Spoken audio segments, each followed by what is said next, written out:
नमस्कार क्रिकेट प्रेमींनो. काल तिरुवनंतपुरम मध्ये जे घडलं ते पाहून अख्खं जग थक्क झालंय. भारत विरुद्ध न्यूझीलंडची 5वी T20 मॅच होती काल.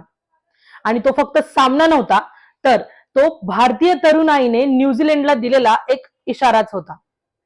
ईशान किशनचं ऐतिहासिक शतक आणि अर्शदीपचा तो भेदक मारा. आज आपण या व्हिडिओमध्ये पूर्ण अनालिसिस करणार आहोत. सो व्हिडिओ शेवटपर्यंत नक्की बघा, कारण आपण बोलणार आहोत वर्ल्ड कपच्या रणनीतीवर सुद्धा. टॉस हारल्यानंतर जेव्हा भारत बॅटिंगसाठी आला तेव्हा कोणालाही वाटलं नव्हतं की स्कोर बोर्डवर 271 धावा लागतील. ईशान किशन काय खेळलाय हा खेळाडू. केवळ 43 बॉल मध्ये 103 रन आणि 10 षटकार.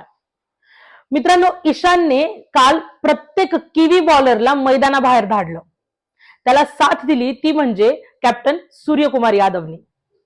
सूर्यकुमार यादवने आपल्या सिग्नेचर स्टाईल मध्ये 30 चेंडूमध्ये 63 धावा केल्या. या फटकेबाजीमुळेच भारताने न्यूझीलंड समोर धावांचा डोंगर उभा केला होता. 272 रनांचं लक्ष जे होतं ते सोपं नव्हतं, पण फिन ॲलनने जी सुरुवात केली त्याने भारतीय चाहत्यांच्या मनात थोडीशी धडकी भरवली होती. पण मग आला अर्शदीप सिंग. अर्शदीपने आपल्या स्पेलमध्ये न्यूझीलंडच्या टॉप ऑर्डरला पूर्णपणे उद्ध्वस्त केलं. 5 विकेट्स.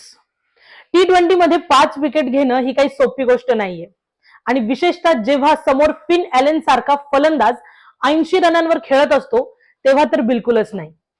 पण अर्शदीपच्या स्विंग आणि यॉर्कर्सने न्यूझीलंडला 180 धावांवरच रोखलं. अशा रीतीने कालची जी मॅच होती ती भारत जिंकलं आणि सिरीज मध्ये देखील भारताने बाजी मारली. आता बोलूयात सर्वात महत्वाच्या मुद्द्यावर.